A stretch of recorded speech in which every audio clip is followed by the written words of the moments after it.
I could be wasting my time with you. Hey everybody, welcome to Cooking with Cary.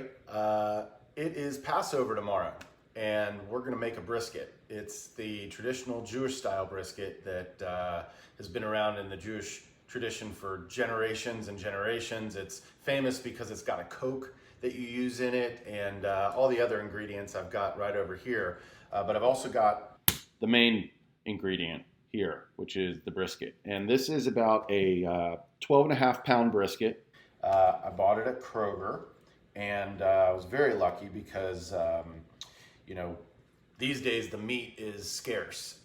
Sometimes you go to the store and there's literally nothing on the shelves, but I frequent the grocery store a lot. I happen to have a buddy that I've befriended that works there in the meat department, and he kind of texts me and lets me know when the trucks are going to be there. So I got there, and he told me there were 6 briskets that they were getting ready to put out. And when I got there, there were only 3 left. And I got there about 15 minutes after I got his text. So I was very lucky to get this brisket. And here's what we're gonna do. We're gonna season it up. We're gonna cook it. I've got the oven preheated to 350 degrees. I'm just gonna cut this thing open.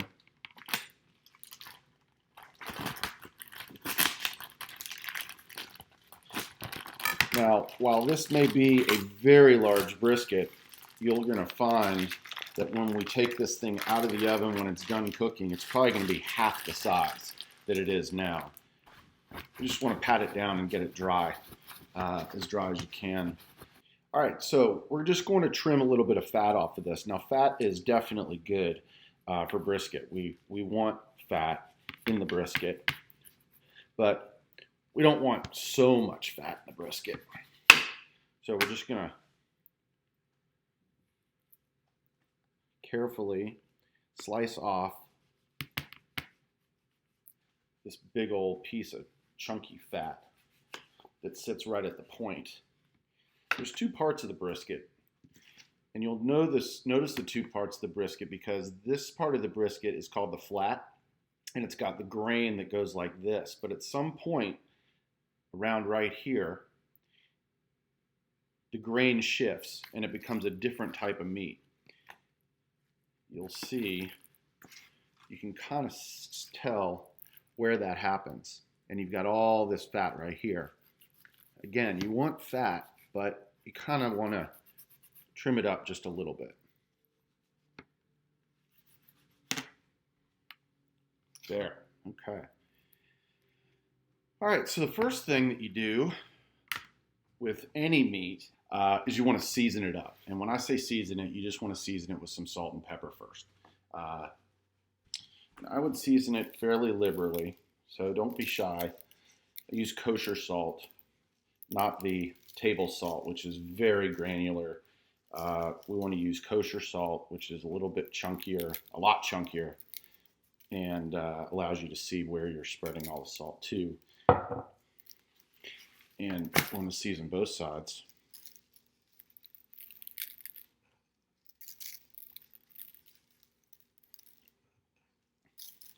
And not just the sides, but you want to make sure you get the ends too.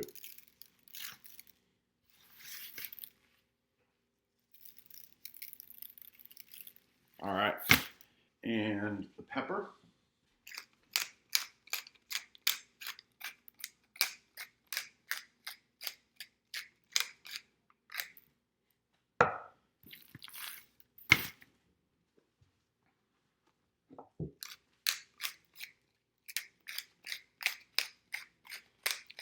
I like my pepper to be pretty chunky.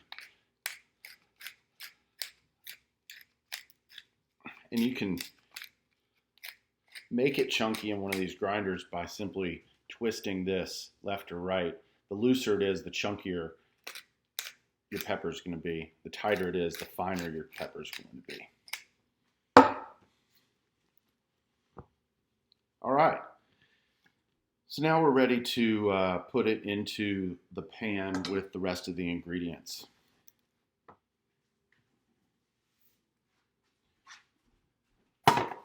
So It's in the pan. This will shrink up, like I said, so don't worry about it touching the sides or you having to force it in there. It's a pretty big brisket. We want to take our ingredients, and this is a really simple recipe. You really cannot screw this up.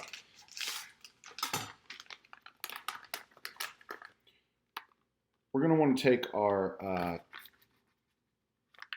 Lipton onion soup mix, just kind of spread it around, making sure that you get it all over there. You can pat it down if you want.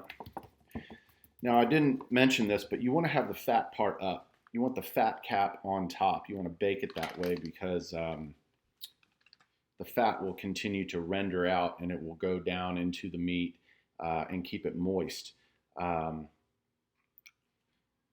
Chili sauce. Now, I don't like mine as tomatoey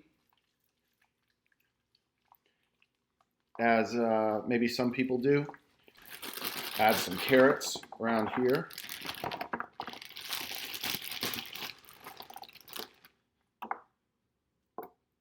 I like to add a little bit of liquid to it. So I'm putting a little bit of beef stock and a little bit of chicken stock. Now I would use mostly beef stock or all beef stock if I had it, but I don't have much beef stock. So I'm adding a little bit of chicken stock, which is fine. And then a can of Coke. And what the Coke does is it adds a little bit of sugar to it. It adds a lot of sugar to it. It does add a lot of flavor to it too. And what we're doing is we're braising. And when you braise, you're allowing the moisture in the pan to heat the meat and cook it slowly. I'm going to add a couple onions, or a little bit of onion. Put that onion all around. And she's ready to cook. You want to cover this. And what's important about covering it is knowing that the acid in the Coke will eat through aluminum. And what you'll find is that there will be holes in your aluminum that are not good because you're basically deteriorating the metal and that's going into your meat. So what you first want to do is take a piece of parchment paper. The parchment paper is going to be the first layer to protect the aluminum from hitting the meat directly and therefore keeping it from deteriorating. Then you're going to get your foil. Now, foil is really important to me because I like big, long pieces of foil. The little bits of the Reynolds wrap that you get from the grocery store, they're fine.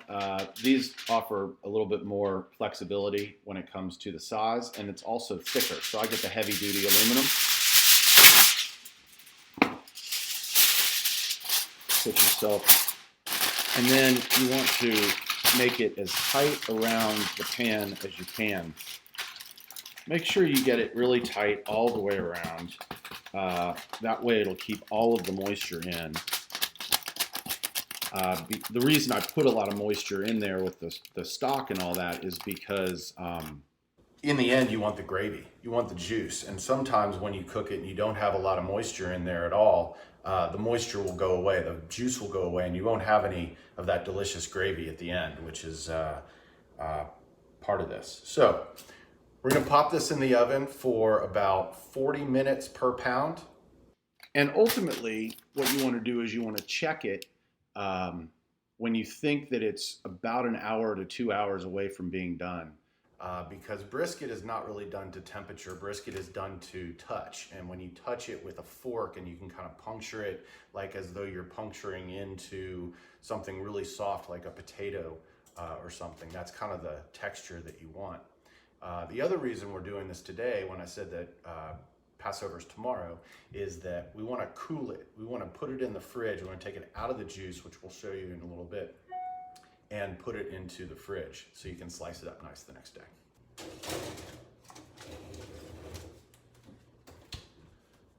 Now, it's in the oven. First thing you want to do after you put it in the oven is do what? Check the time. It's 11:45 right now in the morning. So we're going to let it cook throughout the day, and we'll be back when we take it out to check it. Okay, so it's been about 3 hours, and we're going to check it. The reason we're going to check it is for two reasons. One, we're going to check for doneness and just see how it's doing. Now, I don't expect it to be done after 3 hours. It's a big brisket. It's going to take a little bit longer. But I also want to check for moisture. We want to be very careful. When we open it up, it's going to be very hot.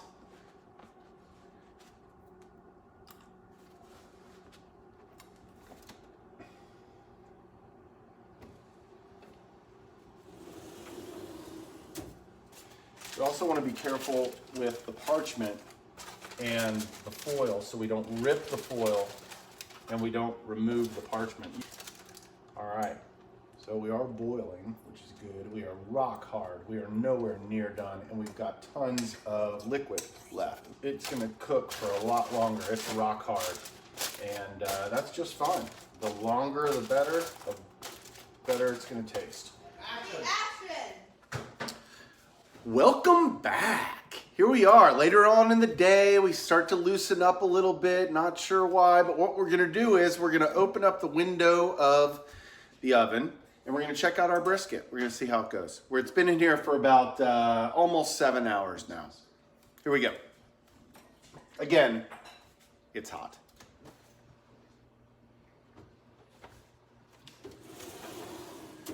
We're just going to slide that mother out. Open it up, and still got a bunch of liquid in there. My buddy Jeff Sheely made a good point earlier in between takes here, and that was that what you don't want is just fat at the bottom, because you don't want to braise in fat. So you want to make sure that you still got a lot of really good liquid.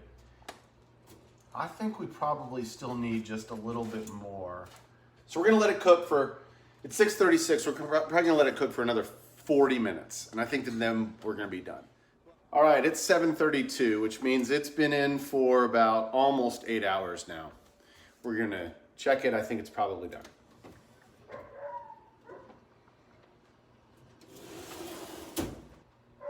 Yeah, she looks done.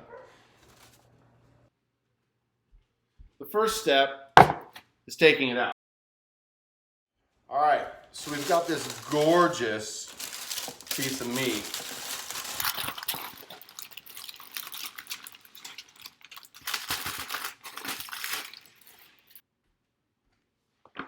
What we want to do is we want to take it out of the pan, and we're going to let it rest and cool down. And then once it's cool, we're going to cover it and put it into the refrigerator for the night.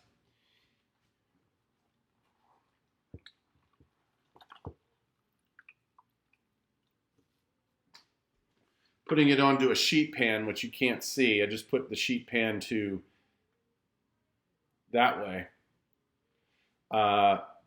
And now we've got all this beautiful juice right here. So we're going to pour the juice into a separator.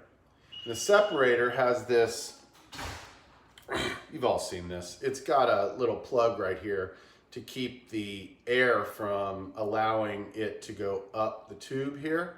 And when it does that, it's going to allow the oil and gravy to separate, because we're going to take out the oil and we're going to keep the gravy.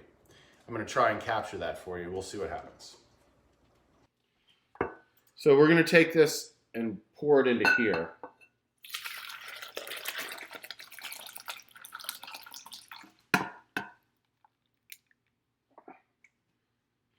So this never pours properly. So what I'm going to do is, I know it's going to leak onto here, which is fine, but I'm going to pour it into here, and I'm going to let the gravy and the oil separate.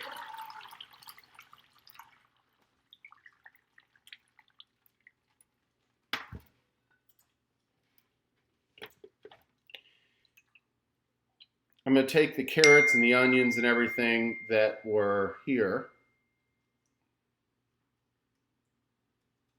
I'm just going to pour them onto the pan with the brisket, which you can't see, but I think you get the idea. And then I'm going to continue to pour the rest in.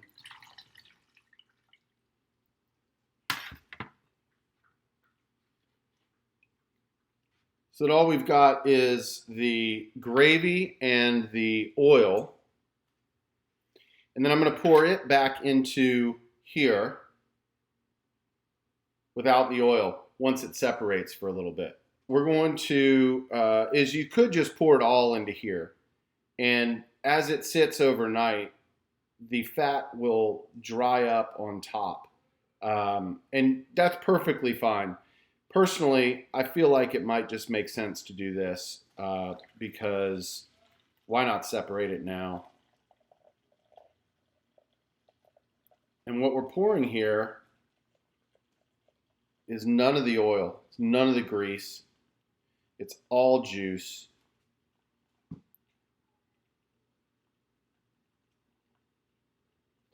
And then we just want to watch it as it gets down to the oil or the grease and stop pouring when it hits that mark.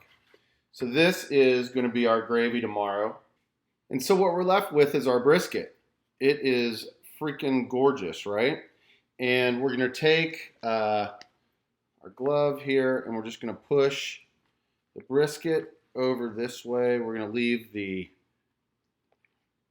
carrots and onions, which probably are not even going to make it into the next batch, to tell you the truth, because when we reheat it tomorrow, we can put more carrots and onions in, and we can even put some potatoes in if we want to. What we're going to do is we're going to let this sit in the fridge overnight, and then tomorrow we're going to take it out and we're going to slice it once it's cold, and then we're able to cut it, and then when we reheat it, that collagen will remelt again. And so we'll talk to you tomorrow after this comes out. Cheers. Happy Passover. If I could be wasting my time with you.